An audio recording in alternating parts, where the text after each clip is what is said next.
Thank you, everybody, for coming out this morning to the Princeton Public Library. My name is Kevin Wilkes. I represent Princeton Future, along with my colleagues on the board. I see Patricia Fernandez-Kelly in the room. I see Catherine Kish. I see Sheldon Sturgis. I'm missing, there's Rick Weiss. I see Alvin McGowan. The rest are coming. I'm very impressed that you came here and chose us this morning, given that there's so many other equally important meetings going on in Princeton at this very moment. The Witherspoon-Jackson Neighborhood Association is meeting as we speak.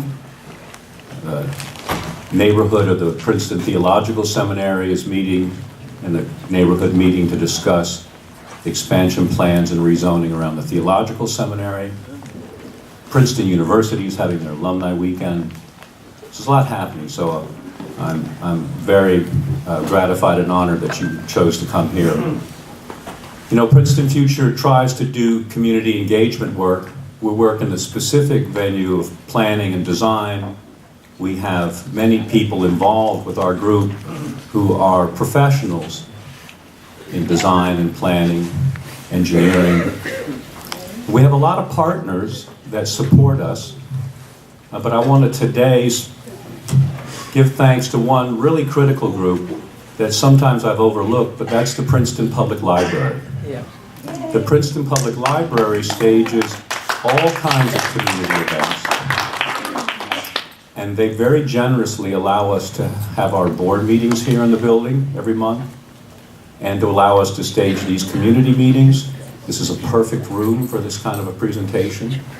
It's a room both appropriate for community engagement, but it's in a building adjacent to a space that's a great example of how Princeton can remake itself, looking towards the future, to create significant space for our community to meet and come together collectively, whether to have these types of conversations or to sit in the plaza or to have exciting rallies in our plaza or to partake of the events that occur around the plaza.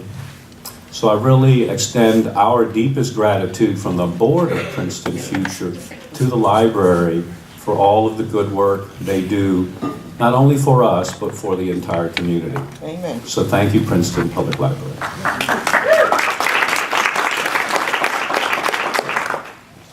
This morning we're going to talk about zoning. Zoning can be a little arcane and can be a little wonkish, so I'll try to not go too deep in the weeds. But zoning is very important because it determines how our town grows in the future and how we address the next 100 years of our 300-year-old community. What's happening in years 300 to 400? How will we grow as a community? How will the university grow? How will we grow together in collective engagement? We're specifically going to talk today about neighborhoods. We're going to talk about smaller scale neighborhoods and residential development. As you know, Princeton Future focuses a lot on the central business district and on growth strategies for redeveloping civic and public space in the center of our community. But today we're going to look a little bit at what's happening in our neighborhoods. What's happening up and down the streets with 1 and 2 family homes. The town has been engaged in the last 2 years in a neighborhood character study to look at these very issues. And the town took some action last year and plans to continue to take action, including this coming week and in the months ahead, to implement changes to our zoning ordinance. And we thought it would be interesting to have a conversation today with you and some colleagues who are in the business of managing these issues from the real estate sales side and the design side and the construction side, people who work with these ordinances day in and day out to make the buildings that we occupy. Now, I'm not going to go through the actual ordinance because you'll all in 15 minutes be running for the doors in sheer boredom. So the ordinance, I will point out, is available online. It's 33 pages. But in general, it has some interesting features. In general, it has language text, and we're just going to look at the first paragraph, just so you understand a little bit of the structure of a zoning ordinance. So the first section talks about house orientation and access. A very simple issue. How does a house face the public right-of-way? And the ordinance first tells what it applies to. This is standard. This ordinance does not apply to every lot in town. In fact, the provisions of this subsection shall apply to lots 1/2 acre or less. So keep in mind, this means it applies to, in the general scheme of things, smaller lots, not larger lots. In general, that means in our community, lots closer to the center of town, older lots, less application to lots on the periphery of the community, which are generally larger lots than 1/2 acre. Okay, there are exceptions, but that's a generalization. So then, the second section says orientation. This has nothing to do with gender relativity. This is, the dwelling and front entrance shall be oriented to face toward and relate to the street and public sidewalk if present. Now you would think that should be obvious. You would think if you have a house, you want your front door to address the street, face the street. Something that architects and designers are concerned with is the legibility, the understanding of a building from the first moment you see it. Are there clear indications where you're supposed to go if you want to enter that building? Or is it somehow not clear? Is it not clear for a reason? If you go look at Trenton State Prison down in Trenton, it's not really clear how to get into it. You actually have to break the law. But if you're going to have a friend visit your house, your friend may know the side door behind the garage is the way to the kitchen where the coffee pot is brewing. But if the DHL driver or the Amazon anonymous white van driver is driving around, you want them to understand where the packages get left. And when people running for office come to knock on your door to ask for your vote, you want them to know where the front door is so they can leave that little hanger on your doorknob.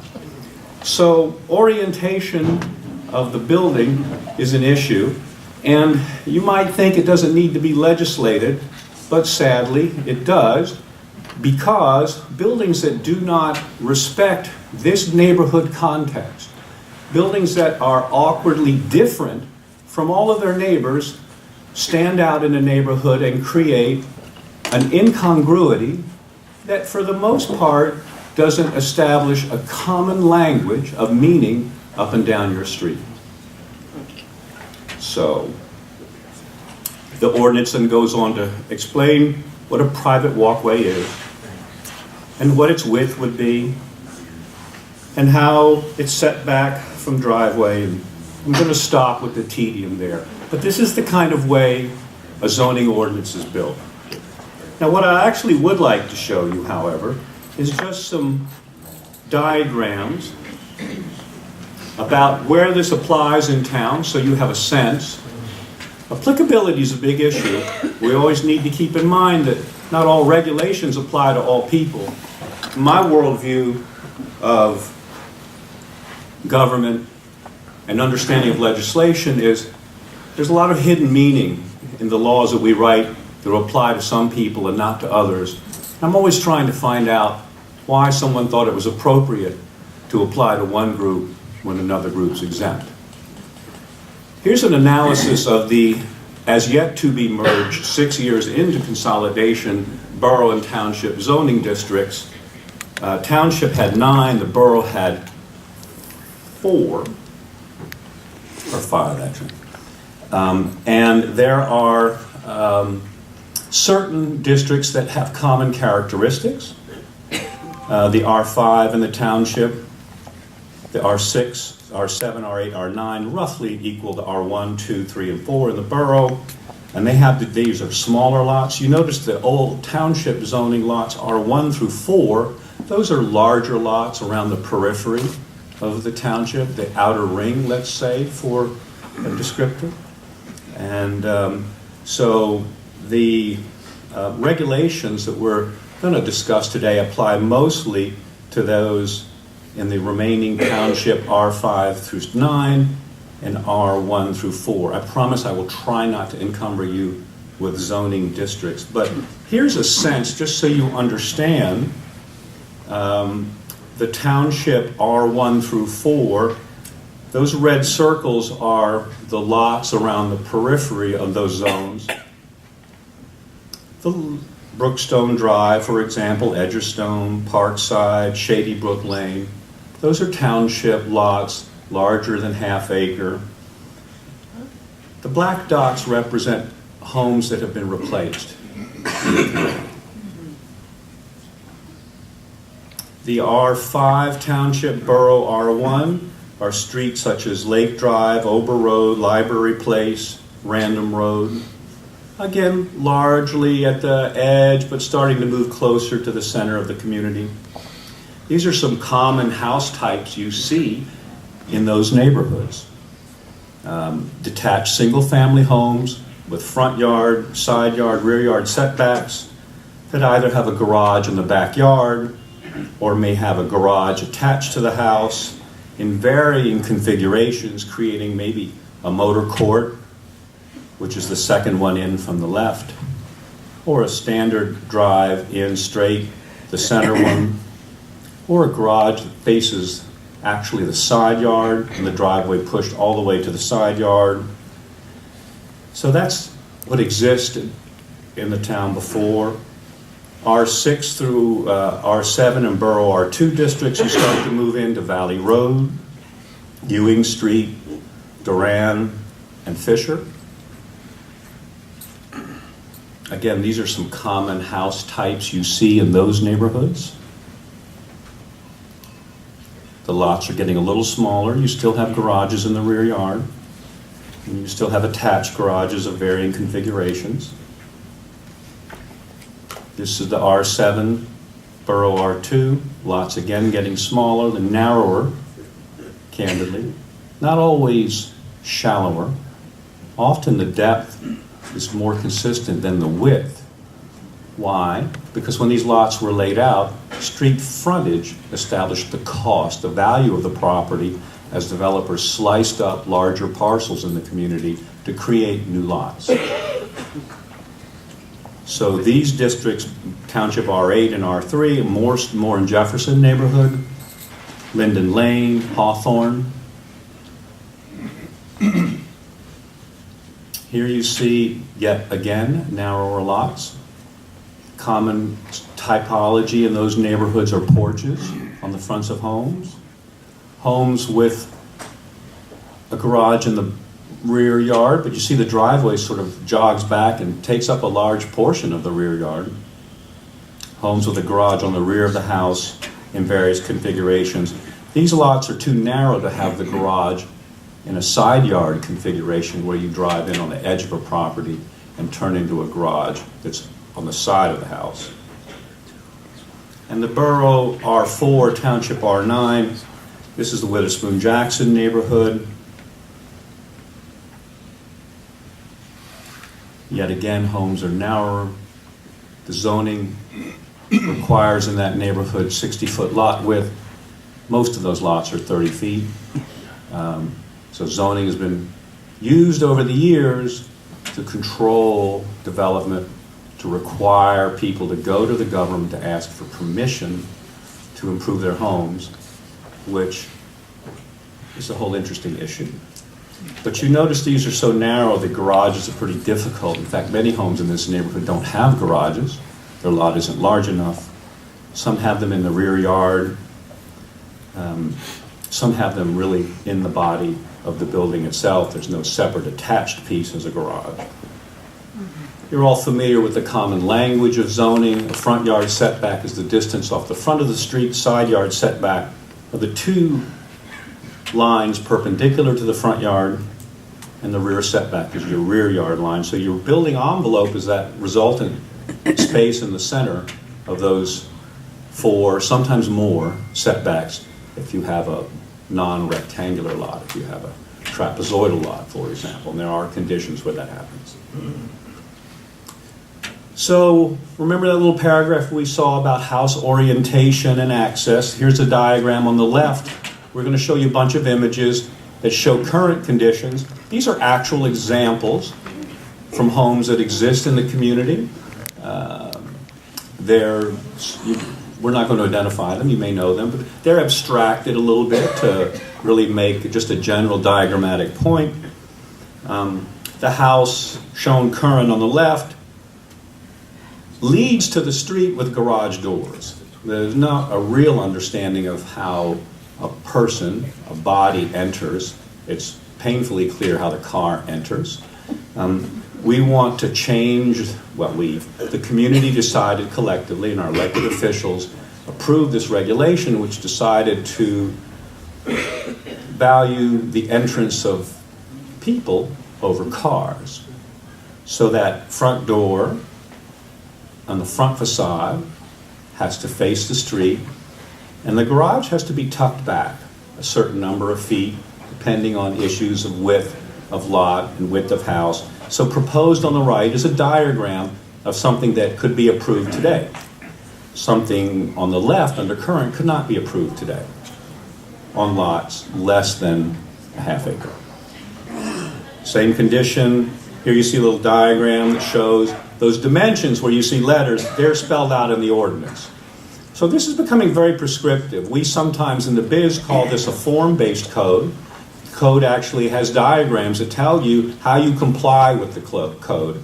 It makes it easier in some ways for people to understand the intention of the code. You'd be maybe surprised or maybe not. Princeton people are very savvy. How many lawyers can interpret the same paragraph of language differently? Diagrams are very hard to interpret differently. So it's, I believe, a good thing that we have some diagrams now embedded in our code language that show how specific compliance can be gained. On the issue of facade articulation, there's a requirement that the front facades have some articulation, which is a term we use in design for movement. There's not one big, enormous flat plane, but the wall jogs back from the front door and back a little more towards the garage.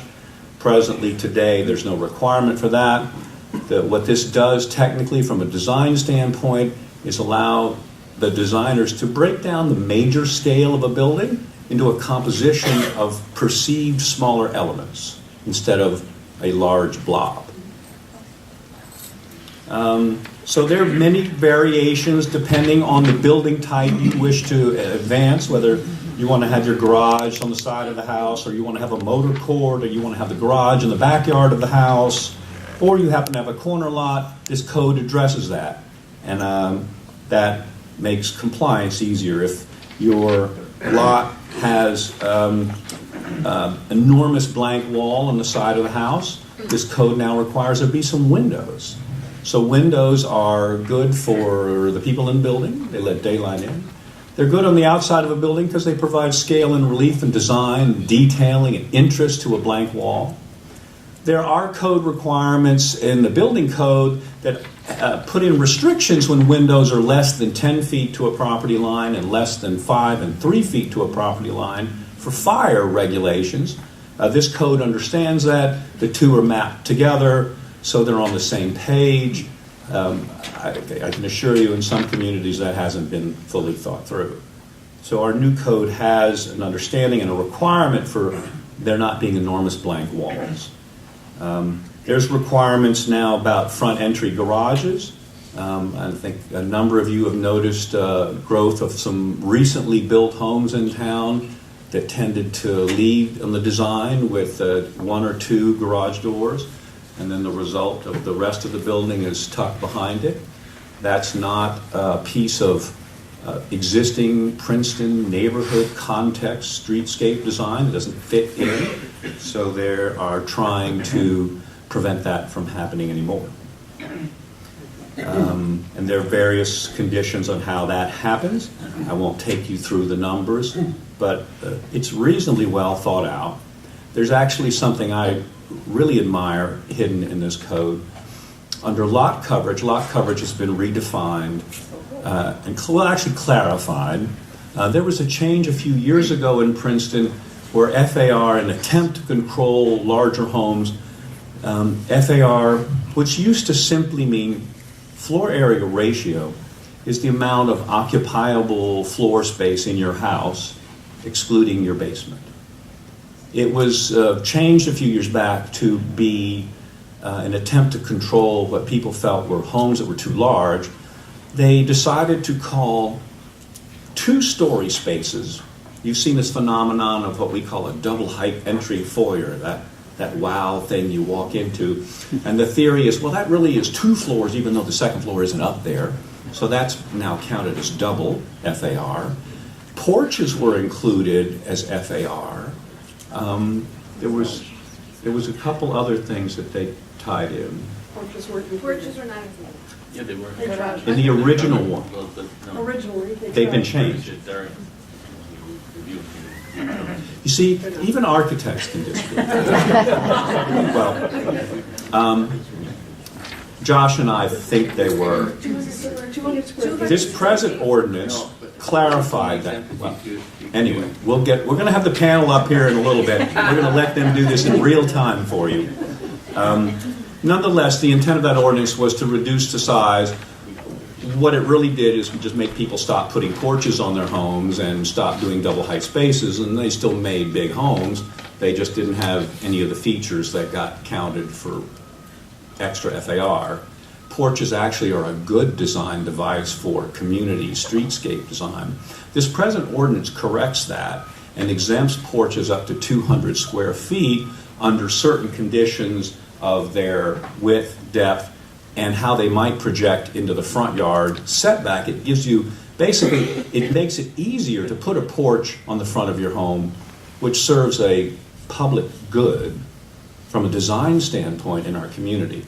There are a couple neighborhoods, specifically the Tree Streets and Witherspoon Jackson, where porch is a common defining element of the streetscape of those neighborhoods, and really suggests a time when people would sit on their porches and chat with their neighbors and people who walked up and down the street, which may be nostalgic for us to wish might happen again, but on a cool summer evening, you can be certain that it does happen every now and then. So this ordinance corrects some of those issues, and there are diagrams in here that address all of that. Back to garages. Garages have been debated a lot, so this ordinance spends a lot of time on trying to get garages oriented, the doors away from the street. What happens, I know how I got sidetracked here. So now if you want to put your garage all the way in the back corner of your property, there was actually a penalty previously on lot coverage. Lot coverage is the amount of actual surface of your lot you may put non-permeable objects. So a house, a driveway, a walkway, your porch, terrace, these all add up to this maximum number. So if you have, let's say, your lot's 100 square feet and your lot maximum coverage is 30%, so you have 30 square feet you can build on. Well, if you want to put a garage in the back corner, you need a long driveway to get to that garage. So there's actually a penalty on your FAR coverage. So that's actually why you see people pushing the garages all the way to the front of the property, is to minimize the amount of lot coverage a driveway takes up, so they can add that into other calculations. This ordinance actually allows a garage, I believe, less than 15 feet high and 300 square feet in area in the rear yard not to count for lot coverage, which serves the design public intended good of getting these garages off the front yard and in the main streetscape and putting them in the rear yard, which, let's face it, the homeowner, pays a price in the sense that that's less backyard for the swing set or the badminton net or whatever they would wish to have there in terms of family privacy or recreation. So it's a reasonable trade-off to make, I personally believe. And all of that's addressed in this ordinance. So again, these diagrams that I'm showing you are embedded in the text, along with the text in this ordinance. So this shows how to address garages on corner lots. There's a slight preference that the people or pedestrian entrance, the main, let's call it the front door, be at the primary street of the corner lot, and that the garage be on the secondary street, either completely in the backyard or attached off the rear of the house. I think there's a house on the corner of Terhune and Dempsey, I believe. That's a, I said I wouldn't call that a house, I'm sorry. I hope you're not here. Thank you, Judge. There's two corners, so who knows which one I mean. But you might check out the one with the big honking garage doors facing Terhune and realize that's not the best design that could have been achieved in an ideal situation. Why don't we leave it at that? So garages on narrow lots, it's a challenge. They are generally either, you'll see this on some of the rebuilt homes along Lytle and Lee, they've been embedded in the building, in the home itself. There are provisions to put a little one-car sort of shed-style garage on the house that has an allowance that could be partially into the side yard setback as long as it's not more than as long as it's more than 3 feet away from the, so 5 feet away from the side yard. I have cue cards over here. There, it gets certain leavening from the code requirements, and there you see that example of two of these on the proposed where they're tucked back. So again, you don't see the garage door right off the sidewalk, which is a very small setback in Witherspoon Jackson and in the tree streets. So having a garage be right on the sidewalk would be particularly unattractive. Motor courts on large lots. So there are characteristics how those can be designed. Driveway location and design is addressed through here. The preference is now that a driveway necks down at the street for your curb cut, as opposed to if you have a two-car garage, you don't need 25 feet of curb cut on the street. You can still work with 12 feet, but you can widen the driveway. You can see an example of that design on Moore, 99 on the right. The driveway starts as a narrow piece, and then it widens as it heads back. And there's planting in that little triangular zone to screen that from the street. U-shaped driveway locations. I think it's kind of optimistic to have this on a half-acre lot. They seem to think somebody might try. It would be a pretty sharp radius. There have been for years certain little bugaboos in the zoning, and the zoning board has been jammed up with hearings about small relief of projecting gutters and cornices into side yard setbacks and air conditioners and condensers for equipment. This ordinance addresses and gives a little leash on those issues up to 100 square feet of lot coverage. There's a less restriction now for putting the appliances that we all need to have for our air conditioners and our equipment in a zone that is on those side yards of buildings. It's especially challenging in narrow lots of how these are located. The height to setback ratio, which is something Borough never had, Township does. It's another controlling factor of building envelope, has been eased a little bit for narrow lots. And here are what I mentioned earlier, exemptions from floor area and impervious coverage. So you see the A for the porches, the B for a little piece of garage sneaking into the side yard setback in the rear, or the garage all the way on the right, all the way in the rear. Those have some relief from the absolute requirements of the zoning ordinance to the extent, for example, in case on the right, that portion behind the rear wall of the house heading to the garage is exempted from lot coverage calculation. And finally, height has been redefined. There have been a number of cases where a new home has been built and the builder brought in an extensive amount of fill and raised the grade on the property I know a case over in Little Brook, 5 or 6 feet, and then figured out the height on top of that. So now height's been redefined to be the greatest vertical distance between the average level of finished grade, that language was always there, or pre-construction grade. So that's the elevation of the lot before the new project started. So height will have to be calculated. So you can pile up a lot of dirt if you want, but it's not going to get you any extra height.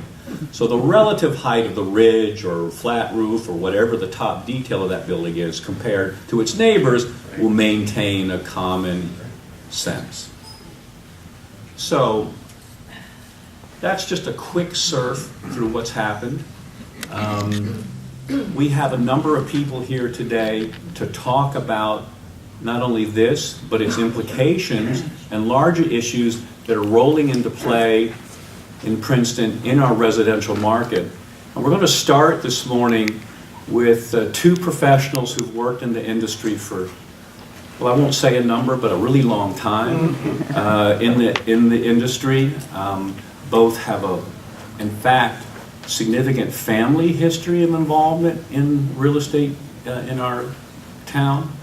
And they're going to talk to you for a little bit about their impressions of what's happening today, what are the trends, how, if at all, these regulations will have any impact.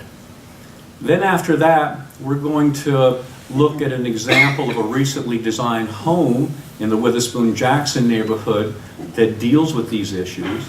And then we're going to have a discussion with a panel of architects and talk about not only these issues, but what we believe is the most important question: what's the next step for us to take in the community as we seek to improve the quality and design of buildings, maintain our neighborhood character, create buildings that are sustainable and vibrant for the people who inhabit them? What are some of the next steps we should take? What are further adjustments, and what are issues we've overlooked? What have we missed? What have we forgotten? So let me first introduce Judd Henderson from Henderson Callaway. Judd's going to give you his impressions of where we've come from and where we're headed. Am I going here? Wherever you want. You could sit at a desk and turn on one of these mics.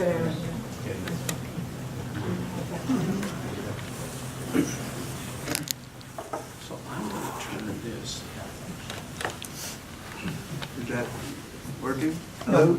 Yeah. Okay. Can you hear me if I use this now? No. All right, now they showed me on a whole new system today.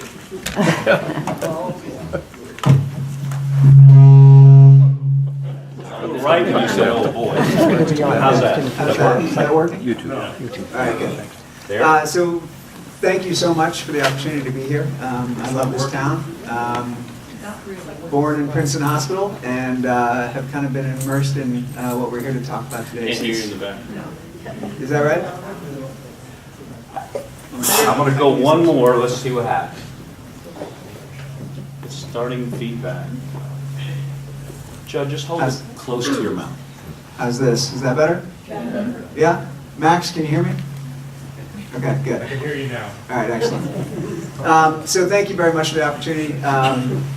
I have sadly been doing this since I was about 20 years old. I am now in my mid-40s, so it's been a while. I think in the context of what's going on today and what we're discussing, it's important to get a sense of where the market is. And not that the current market conditions should dictate zoning, but I think it's important for you to recognize what's going on right now. So 2018 was a very strange year for Princeton real estate. The first time since 2009, both the number of transactions and the average sales price was down. So that's an interesting thing to happen. It doesn't happen often in Princeton.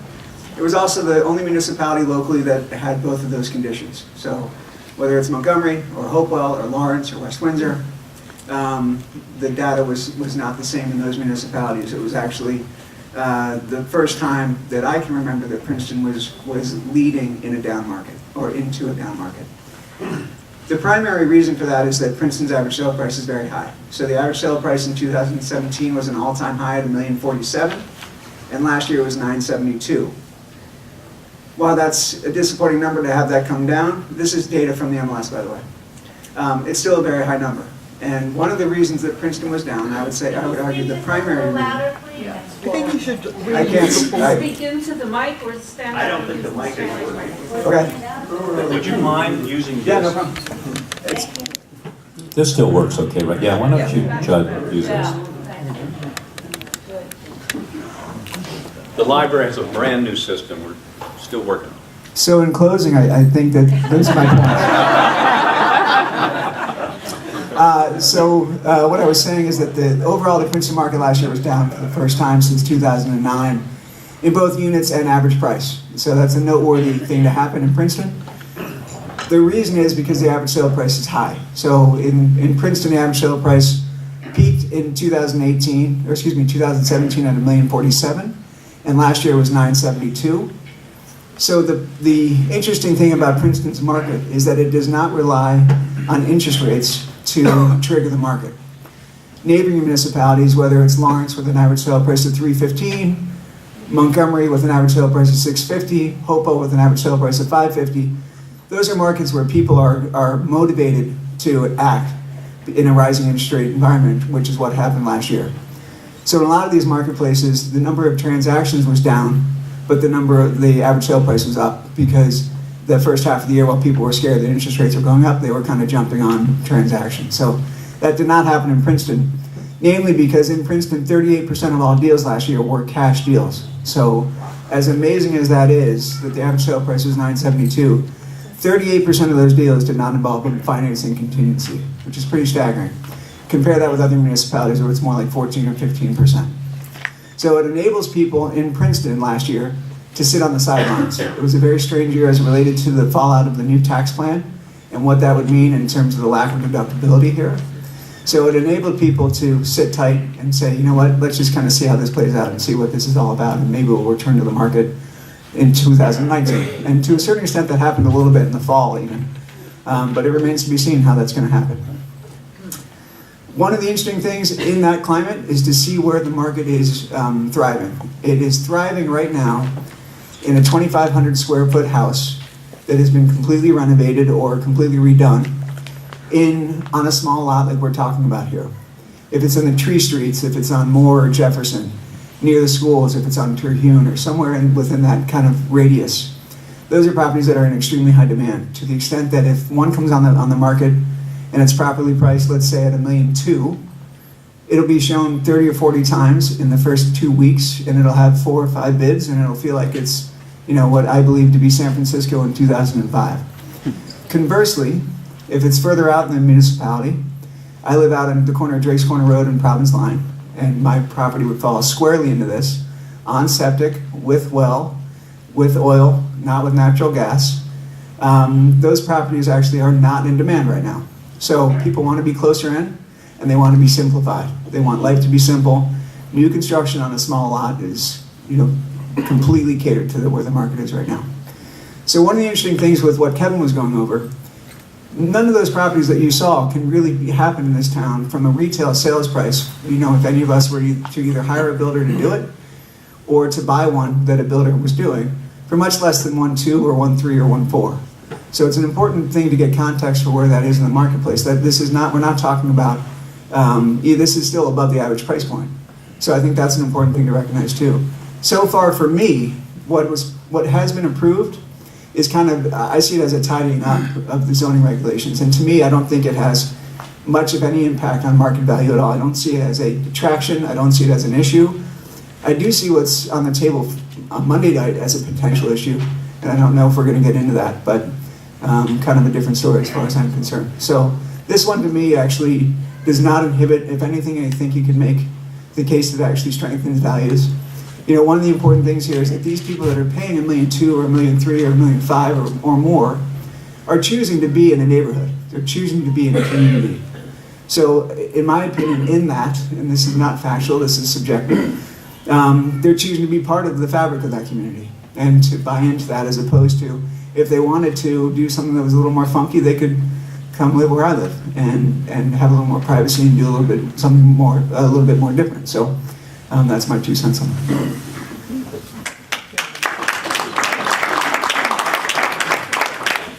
I'm going to hold off questions until after Marty speaks. Marty Stockton's family has been in Princeton a couple generations more even than Judd's, and she's has engaged in this for a significant number of years, and she offers equally interesting and parallel observations. So let's listen to Marty Stockton, and then we'll take questions for Judd and Marty together.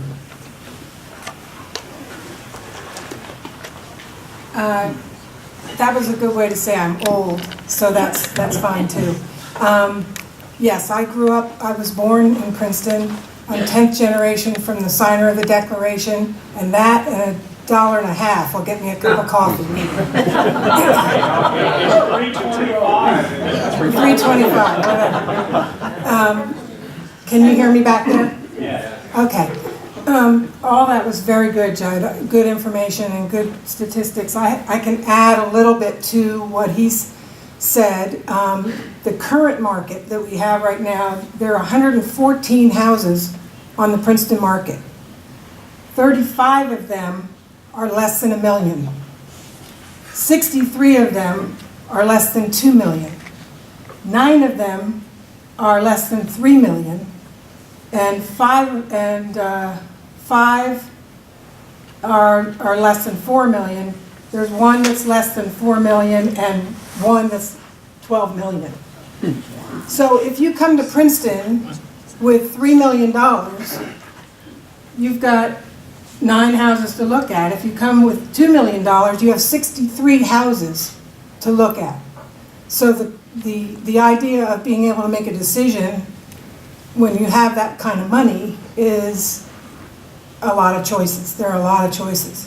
If you are a beginner buyer coming to Princeton, you have 35 houses, and most of them are condos, studios, small, tiny houses or buildings, little apartments. So you don't have the choice as a new person coming to Princeton. So what you deal with now, and as a seller, you have a house that may be in the value of $600,000 or $700,000 will sell like that because the buyers are waiting for something to buy and then fix up. Or if they can fix up, if they can't fix up, then they have to sell it and hope that the next buyer can build something in the floor area ratio needed. So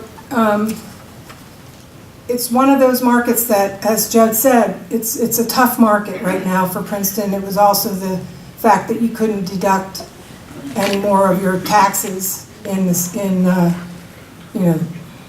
deduct from your taxes. So a lot of the upper end sellers are getting out of the market, getting out of Princeton, moving because they can't afford to pay all those taxes.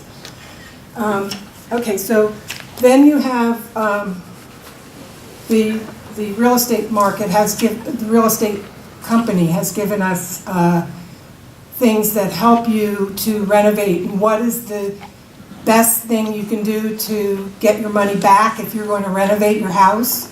And I couldn't believe this. They said a garage is like the best thing you can do to get your 93% of your money back on a resale. I was floored by that. You think, oh, a new bathroom, new kitchen, new finish your floors, do this. But it is right now in this market, and as of the end of 2018, was to have a garage that was functional and in good shape and beautiful. That surprised me. So I didn't want to talk anymore because I think we have a lot of good people that need to do it, but if you have questions, Judd and I can help. Thank you. Thanks, Marty. 10 generations, wow.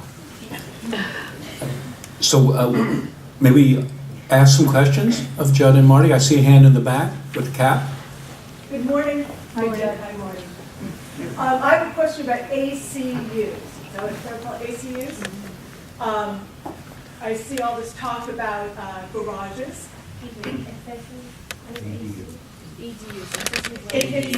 It's like the granny flats. Oh, accessory. Does everyone know what a granny flat is? Yes. So my question is about granny flats. Does that add to the value of a home? Is the rental market good for granny flats? And with all of this talk about garages adding to the value where they should be located, does this new ordinance encourage granny flats? That's a great question. You really set up the panel discussion that's coming, so thank you very much. But that's interesting. What is the present condition of accessory units in single-family homes? Can you tell us a little bit about that? Can you hear me without a mic? Yes. First of all, if you have one, you have to live in the house. You can't rent your house, and you can't rent your granny flat separately. It become a two-family situation. So that's rule number one. And two, it depends on how you set it up and how private the granny flat is. But yeah, they're usually rentable easily. And I assume that you wouldn't move into the granny flat and rent your house, but I guess I'm not sure whether that's legal, but I guess it is, because you have to live in one of them before you rent the other. Does that answer your question? Is there any? How is the rental market on those accessory units? Do you have any sense at all? As I said, it depends on how it's set up and your timing. You have cycles in rentals, so your best one is September to August 31, and your next one's June to the end of May. So if you're in January, or in your January, if you're really right in town, you get a university sabbatical person coming in for a semester if it's a furnished unit. But otherwise, you need to work with those cycles I just mentioned. And yes, the rental market's better than it was, actually. One question about Airbnb. Hang on one sec. We'll come to you in just a moment. Judge was about to say something. I was actually going to say exactly that a lot of the competition with that, Livia, can be found on Airbnb. You know, if you look that up, there's over 500 rooms available tonight in Princeton on Airbnb on any given time. So a lot of those things can be found there, quite frankly, but it just depends on, and especially if it is, to Marty's point, if zoning doesn't allow for it to be a rental, Airbnb can be more of a gray area for that, quite frankly, rather than registering a long-term rental for a year. And I'm not condoning it, by the way, I'm just telling you what the market conditions are. I'd like to add to that, before you get yourself into trouble. Really? I need that? No, go ahead. Chip and the rental housing department are monitoring all of those sites. So if you're planning to register your house on Airbnb or any of those sites, he will catch you. So you must register, even if you're approved by zoning. That has nothing to do with the rental housing department. Correct. Adam? Oh, I guess my question, legally though, if something happens in an Airbnb, God forbid, fire, does the town get sued? What is the legal? So Adam is asking, what are the legal conditions for the homeowner who rents their home or room, I suppose, possibly to Airbnb or through Airbnb to a different party, I guess, on a short-term basis? I'm happy to tell you I don't know the answer to that. I suppose anybody can get sued. I predict you have to notify your homeowner's insurance company that you're doing that and find out what they think about it. But as Marty pointed out, the borough and the township, borough especially, have had long-standing regulations and management of rental properties. Why is that? Because we have a long, long history of rental housing in Princeton. Why is that?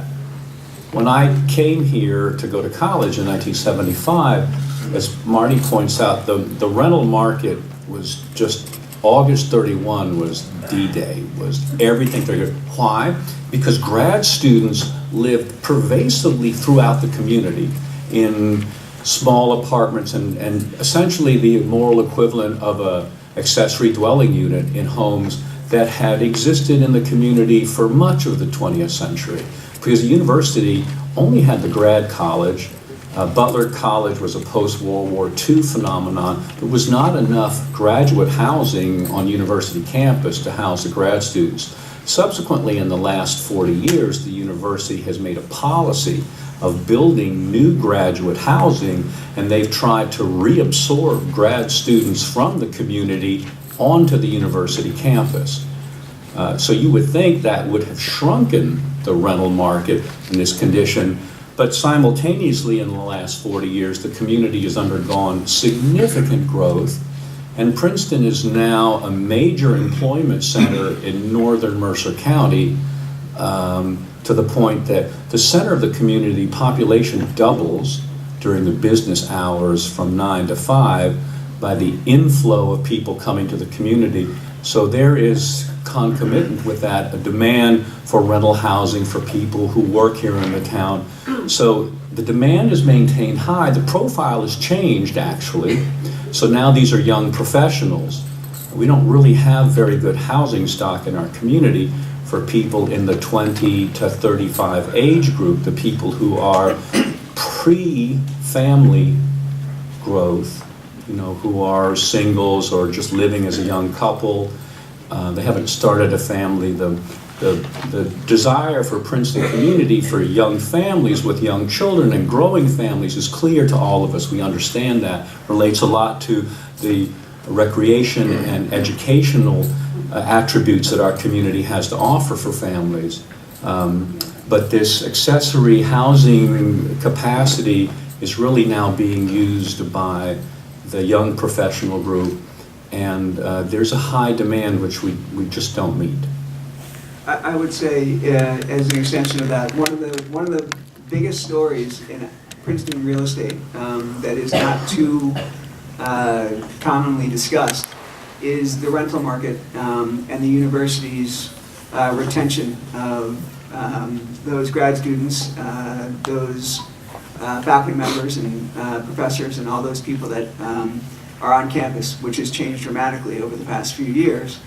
Specifically, there was an interesting convergence in about 2012, 2013, when Stanworth was not yet redone, when the houses on the lake were not yet redone, and actually a lot of the housing, the people that were on campus were displaced into the public marketplace, only to be brought back in when those projects were completed. So there was actually a very interesting phenomenon where the rental market was flooded and then certainly contracted as a result of that whole phenomenon. And if you look at that, it was also at the same time that Waxwood, Spring Street House, Witherspoon House right next door, Palmer Square, all of these rental units were being built. Avalon then coming in 2 years ago, and now Stanworth having a public component to it. So then there was a flood of units onto the marketplace that took a while to, Copperwood is a great example.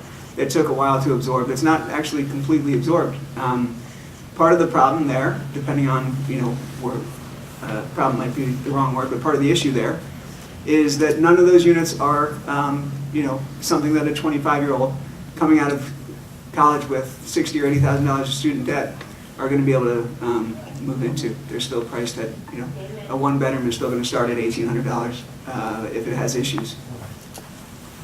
And Well, thank you. Yes, Patricia. sorry to bring this up, but in relation to your point, it's not just the well-educated 25-year-old. It's a very large number of immigrant workers who cannot afford to live anywhere else because they're employed on Nassau Street. You're absolutely right. And cannot afford a home. Yes, you're absolutely right. And the rental prices are so high that they spend most of what they earn in renting a room with their families. Correct. And it was only that I was quoting that demographic because it was in the context of Princeton University. But you're absolutely right. I mean, that's why it's a massive issue. Thank you, Patricia. Valerie? Yeah, I just want to report that this month, the appellate division in New Jersey has come out with a case which clearly says that you cannot restrict the ownership of properties. So if that's not within the zoning purview, that the town can regulate the number of units, single family, et cetera, but it cannot regulate the use of the property, but it cannot regulate the ownership. So the requirement that in a duplex property, one of the units be occupied by the owner has been declared illegal in New Jersey as of this month. These are published opinions, so it's binding on the whole town. The case arose in Point Pleasant. It was exactly the circumstance where the zoning board had imposed the requirement that the property owner continue to live in the property and rent out the accessory unit, and they invalidated it. So that's a big interesting. thing. Thank you so much for letting us know about it. I wonder how the town will react. They'll probably say you can't rent your house then. It's not zoned for two families, so how do you do that? Well, How does one do it when it's zoned Right. for a single family? And by having a flat and a regular house, you have created a two-family situation. Who's the lawyer in here? I don't know what the town's going to do, but in that case, the woman owned a property that was in a single-family district. She had gotten a variance years ago to have this accessory unit, which she rented seasonally, I think, because it's Point Pleasant Beach. Right. She was required to live in the house. She recorded that requirement, and she obliged. She followed it, and then I guess she ultimately passed away. And when they were trying to, sell the house, the question came up whether that you could enforce that ownership requirement, and the court said you can't. So she still gets, and the court said, the property still can be a two-party, that variance still stands, but the restriction on occupancy does not stand. Now, is that a New Jersey thing? Yes. Yeah. So we'll be interested to see what effect that has in Princeton. Thanks for telling us. Thanks. That's really important news, Valerie. So that'll be an interesting question for our panel to discuss later. And it essentially gets to this issue on single-family residential zoning, which is predominant through our residential community. Obviously, the intention for this accessory unit initially was to allow to have maybe a family, a relative live nearby, but with some degree of privacy in their own unit. So maybe they have their own entrance. So it could be grandparents or in-laws or fill in the blank, whatever. So if that is withdrawn, what is the elasticity? What's our tolerance for allowing more than one single family to live in a single family zoned lot? So let's just keep this in the back of this minds, because I think this is a critical issue for the community to discuss as we try to come up with strategies to create housing for the missing middle, for the group of people who are priced out of the market or can't even start in the market. So we're going to talk about this in an hour. Any more questions for Marty or Judd? Ron? This is for you, Kevin. For me? Well, hold off on me. Marina. Judd, can you briefly talk about what you started talking about, the Monday issue? So the Monday issue, to me, is an overreach. Can you explain what yeah. is going here? Sorry, so do you want to give an overview on what's being discussed on Monday?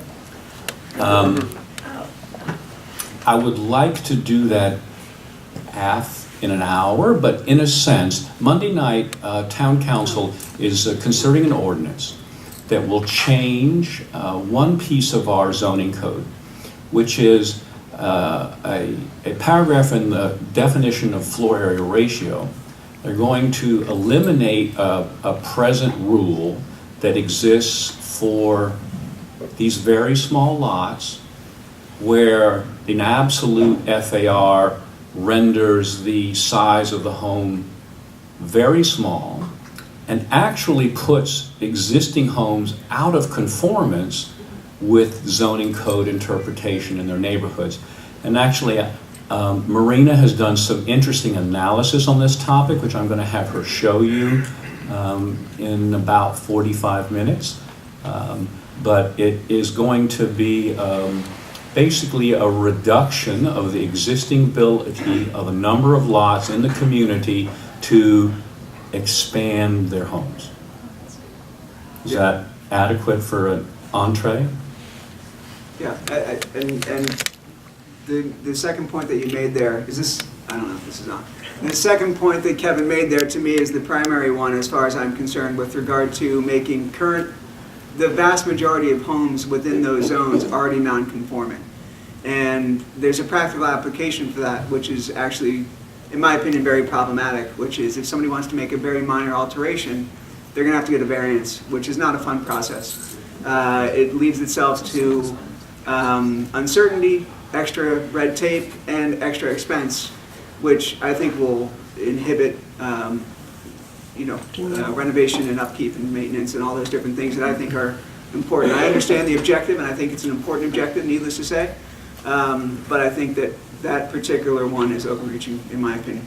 Or, for example, if you are a young couple and you have a child and you have a second child and you need another bedroom because you don't have enough space for mom and dad and 2 children, and you want to expand your home, and you've managed somehow to get a fingerhold on the price cliff of Princeton real estate, and you're sitting there without any ropes, and you're free-form climbing to hang on, and you can't expand your house, and your only option is to go out in the market and try and buy another home with more bedrooms.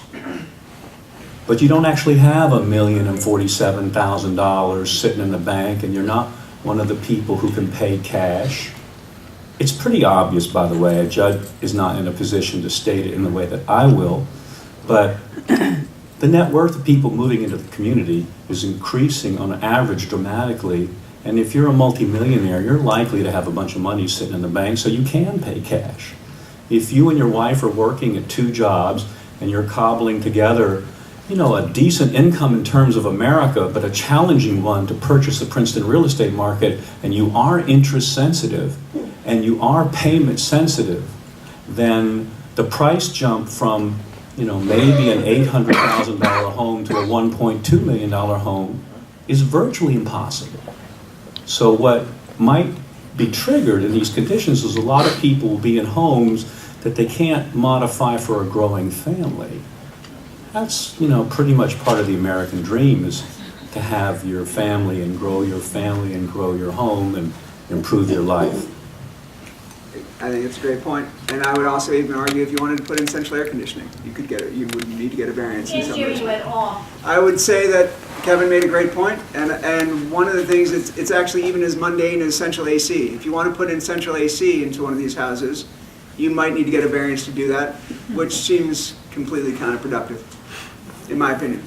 We're going to come back to this with some people who know more than I do and work in this every day in their practice, and we'll talk about this in a little more detail in the 11 o'clock hour, if that's okay. Any more questions for Judd and Marty?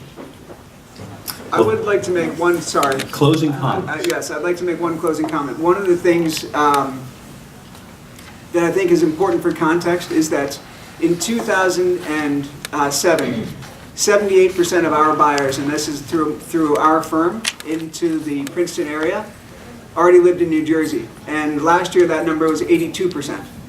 So 82% of our buyers already live in New Jersey. So it's a key statistic that is growing and growing, because although some people are coming here with a lot of money, we're actually relying on people that already live here for our marketplace. Which on the one hand is wonderful because it validates the lifestyle that we all know and love here, and it certainly does that. But on the other, it stunts people from coming here and finding this as the place that they want to set up shop, which I think harms the marketplace. And I don't mean that scientifically. from a data standpoint, although to a certain extent it certainly does. But one of the things that's really critical to consider in the face of that is look at New Hope, Pennsylvania, and look at Upper Makefield, Pennsylvania, which I would argue are the two most Princeton-like communities across the river, where taxes are 3% state income tax instead of 11%. Property taxes are roughly half of what they are here. And last year, both of those municipalities were up both in units sold and in average sale price. And that is the best scientific evidence that I can provide that shows that some people are either, because I know firsthand the people that are moving from here to there, but it's also evidence that some people are completely leapfrogging this area as consideration. So it's just an important thing to be aware of right now as we consider all these different measures. All right, thank you both very much. Oh, there's a follow-up in the back there. Yeah, I had.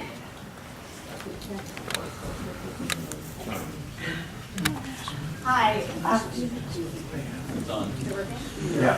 it working now? Yes. My name is Jane Manners, and I was interested in this issue because there was recently a tear down on my street, and a lot of my neighbors, we live in an area, by the way, on a street where we're all non-conforming. We live in what was the township on a street called Wheat Sheaf Lane, which is a lot of little lots. So we had a house on our street that was recently torn down, and it involved a variance application, and so my neighbors and I were very concerned and showed up at the hearing of the zoning board and voiced our concerns. And I was told shortly after about this ordinance, and I was told about this ordinance as a way to stop tear downs and stop McMansions, which of course I was in favor of, being someone interested in preserving the kind of modest middle-income character of my neighborhood.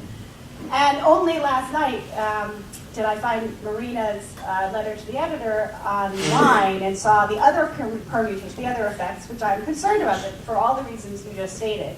So my question is, what are alternatives to kind of to preserving what I think of as laudable ends, namely stopping tearing down modest homes and replacing them with mansions? What are the alternatives to this sort of ordinance, which I think is problematic for all the reasons you listed? I'll let Marty handle that one. I'm sorry, I don't need a laundry list. I actually think we're going to offer some suggestions in the 11 o'clock hour by architects who deal with this on some strategies to address your very question, if you don't mind. I'm going to let these two off the hook. Yes, thank you. But that's a great question. It's actually the most germane question is, we all agree something needs to be done. Let's not do the wrong thing. The main thing I learned in my 5 years of elected office was the phenomenon of unintended consequences, where you set out to address a problem, you create an ordinance, and you find out a year into implementation, all sorts of kooky things happen that you never saw coming. For example, the borough in, I think it was 2007 or 8, lowered FAR. Lowered FAR to a point that it threatened a bunch of homes were close to it. I saw the phenomenon in my personal design practice that I'd never ever seen before, which was people asking me to max out the FAR in their design before it got lowered again. So oddly enough, people were asking me to make homes larger than they needed before someone came along and took another couple 100 feet off their FAR. They didn't need this space. This is ridiculous third floors filled with coat closets and shoe cabinets and things. So that was a hard lesson. So we need to always be aware of and think of what will this engender in terms of unintended consequences that candidly are more often negative than positive. Okay? Thank you both very much for your time this morning.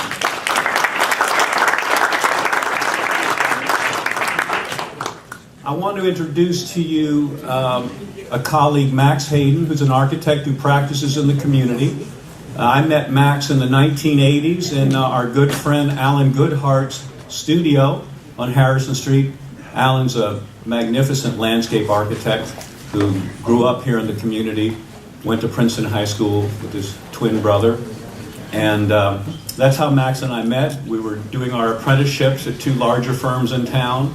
We got to know each other. We've now moved on. We have our own practice. Max is based out of Mount Rose, a little community in Hopewell. He does a lot of projects in town. Max is going to talk to you about the practical issues involved in implementing these requirements. And Max has been redesigning a home on Green Street, very close to here. It's a home that I suspect many of you know. Max took this to the zoning board. And Max is just going to give you a little in the trenches story and explanation of what's happening. After that, Max is done. We'll take a short break for you to have some coffee, and then we're going to convene our panel and wrap up the rest of the morning. So please join me in welcoming Max Hayden.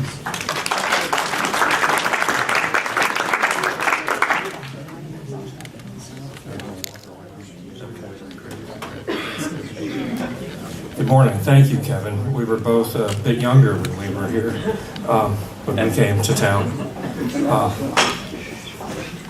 This is 20 Green Street. The rendering was done by my client, Janine Honstein. Got to give her props for that. It's charming, a little wonky, but better than I can do in Photoshop. So the rendering was done by my client, and it's a little wonky, but I think it's kind of charming and better than I can actually do in Photoshop. My clients negotiated the purchase of the house for over 2 years. The house has been abandoned for roughly 20 to 30 years. Of note was Booker T. Washington stayed here at least once, perhaps several times. African Americans were not allowed to stay in hotels uptown, and so a lot of houses in the Witherspoon-Jackson neighborhood had rooms for rent, and there's a famous photograph of him on the front porch. It's the only photograph that we have of the house, but it will aid us in the restoration of the house. The house is basically sound, but families that had it, I understand that there was a bit of an internal argument, and the house kind of just sat there. They had gutted the inside, had started doing renovations to it, and then it just languished. So the house is roughly 1,500 square feet. We are adding an additional 1,500 square feet, plus or minus, and restoring the house. We did get a lovely letter from a report from the Historic Commission. We worked with them. We promised to restore the house to its original appearance, keeping original windows and siding, and we worked with them to address the rear addition and try to make it sympathetic to the house without being an exact reproduction. Here's a site plan showing the zoning as exists. The blue line represents the setbacks. You can see that most of the house is without outside of the setbacks except for the rear. The side next to the driveway is actually conforming as well, but we exceeded height to setback ratios. The house is on the property line. And if I can use the pointer, I'm not sure if there's a pointer. Well, we won't do that then. It's on that device. Is this on the device?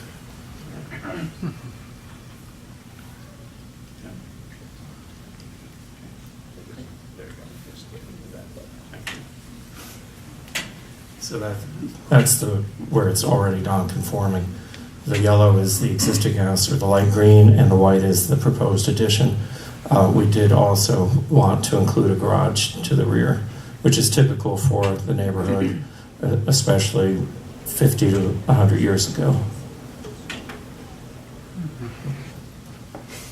Here's a floor plan showing the existing house and the new addition. We are tearing off a wing from the 1950s or 60s that was here. It's pretty much tearing itself off. Upstairs, we're maintaining a total of 3 bedrooms. The rooms were rather small. There was only 1 bathroom in the front of the house, which was the original bathroom. The house was built in 1896 by an African-American couple that came up, I believe, from Virginia. And it stayed with them for about 30 years, and then another family owned it, so it hasn't had a lot of different owners. The 3rd floor is very within the eaves. So the ceiling height is very low. There were 3 bedrooms up there as well, but we're really only maintaining 1 here and then having like an open loft area. There's our garage, which is just a small little structure. It's 12 by 20. It's a 1-car garage. It's sympathetic to any others that exist in the neighborhood. There's a great resource online called NETR Online. It is historic aerials, so you get to plug in dates and times and see what your neighborhood. There are a lot of photographs in New Jersey. They go back to 1932, I believe. So we were able to see garages in this neighborhood. This house did not have a garage. And of course, the backyard that faces onto Paul Robeson, before Paul Robeson was created, there was Jackson Street, which had another row of housing. So this house did not back onto a public right-of-way. It backed onto a neighbor's property. There's a rendering in the front of the house, which we're just restoring. It's showing a copper standing seam roof. The Historic Commission did not want us to do that. We are just doing asphalt shingles. The house most likely originally had a slate roof. It's a very simple house.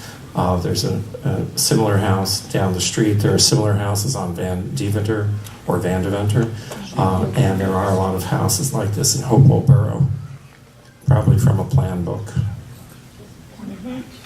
There's our addition to the left, and this is the earlier scheme. We came back and simplified the addition to the rear a little bit with the windows and shutters, eliminating the shutters to further differentiate that the front of the house is the original piece. The rear, we took a little bit more liberty and opened up the windows towards the rear because it's the southern exposure. The side yard is right on the property line. A member of the audience owns the adjoining house, and she's sitting there taking copious notes. And we're hoping that we can use her driveway while we do construction, because we are 0.3 inches away from the property line. We took a lot of photographs of the adjoining houses when we went for our zoning application. We had the good fortune of being the 5th application of a long night. We got on tap at 11 o'clock at night, and candidly, I would say that the other applications weren't as strong as ours. Is that a nice way of saying it? Or they weren't quite as prepared as we were. We did pass with every variance that we requested. We did request floor area ratio, height to setback, side yard, front yard. I think we asked for every variance that we possibly could, and we did receive it. Either they were worn down by the other 4 applications, or the time of night, or we had a halfway decent application. So Witherspoon Jackson neighborhood dates from the, I would say, early 1800s, predominantly late 1800 housing. This is a house that's across the street. I was in it yesterday. Very interesting to note that there is a old foundations. I think the house is from the 19th century, early 19th. This part was actually the house next door, and it was moved in the 70s and affixed to the front house. Not much is left of an original fabric. Just looking in the basement, you'll see some beams, but everything else has been renovated. This is a house across the street that originally had a porch. This is my client's house with a lovely bay window that's actually shoved into the corner, and that will be departing. This is the neighbor's house. Again, another neighbor's house. Similar house. It's just a straight shot. It's not an L shape, but very similar fenestration.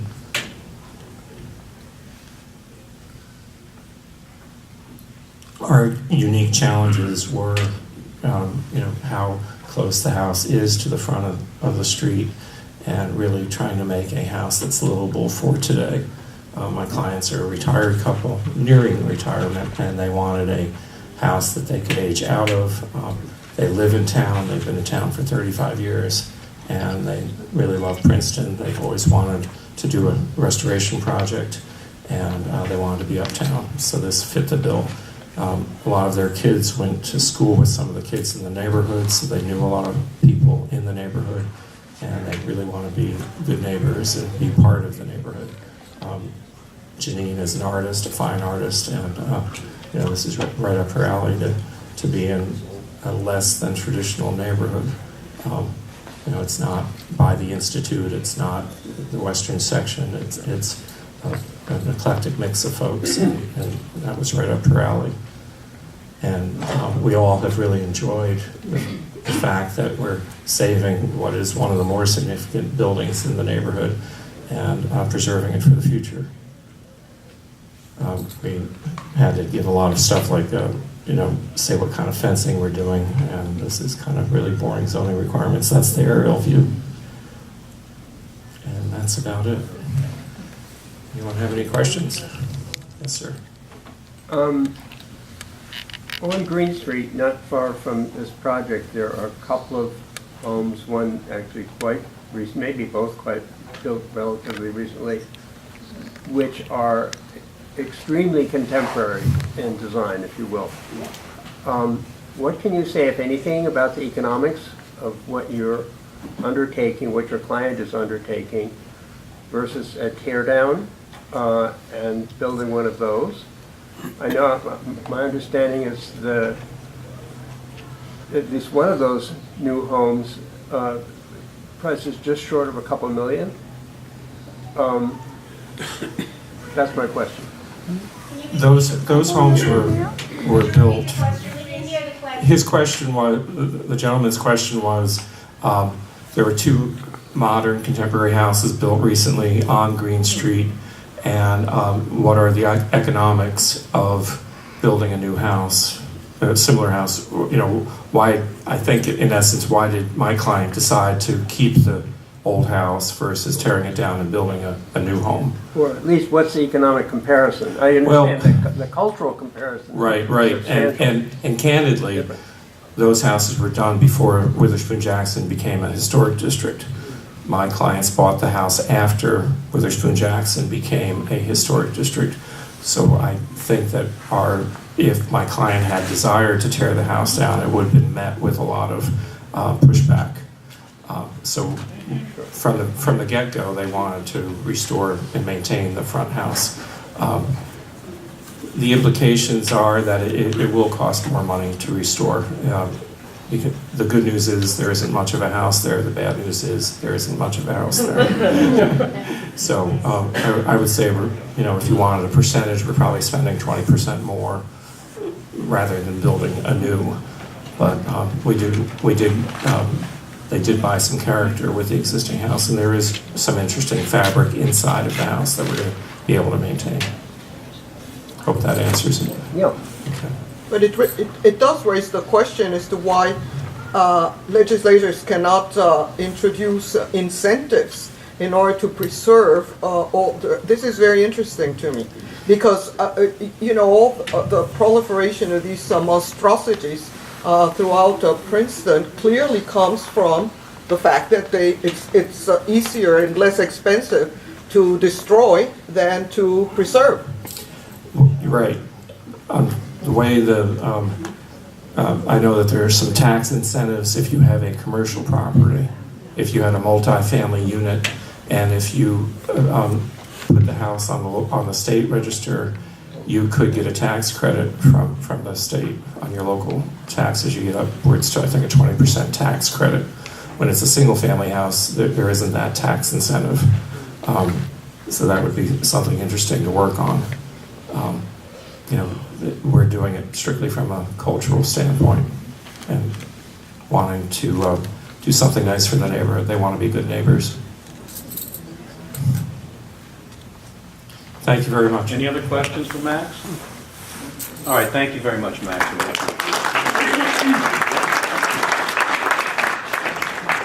Maybe later in our panel we can actually discuss Green Street some detail, because very interesting. Some of my colleagues have worked on that street. I'm presently working on a house on that street, on the home where Paul Robeson was born. In order to restore that house, we needed 31 variances. That's how out of conformance that building is. The building was built in 1849. The Witherspoon-Jackson neighborhood is older than the 18th century. It was founded pre-Revolutionary War in Princeton by both freed and enslaved blacks. It is the oldest continually occupied African American community in all of New Jersey. It has tremendous historic resonance and value, and the challenge is how to hang on to that asset. Not only is it obligatory to the families whose 10 generations live there also, in addition to the 10 generations of white families in this town, but it is a cultural asset to this community that other towns do not possess. Correct. We all have a collective need to preserve the history of the neighborhood. Now, does that mean preserve the buildings of the neighborhood? To some extent, yes, because the built fabric of the neighborhood is what lets you understand the character of what it was like to live on those streets 100 years ago, 200 years ago. The Witherspoon Street Presbyterian Church celebrated a few years ago its 175th anniversary. This is a cultural asset which you cannot purchase. You cannot put any amount of money on the table to buy what that neighborhood has. So the challenge that Max is struggling with, that Marina struggles with, that I struggle with on Green Street, is how to respect our history and make buildings that will last for the next 100 years. Okay, let's take a quick bathroom coffee break. Let's reconvene in 10 minutes with our panel. Thank you all very much.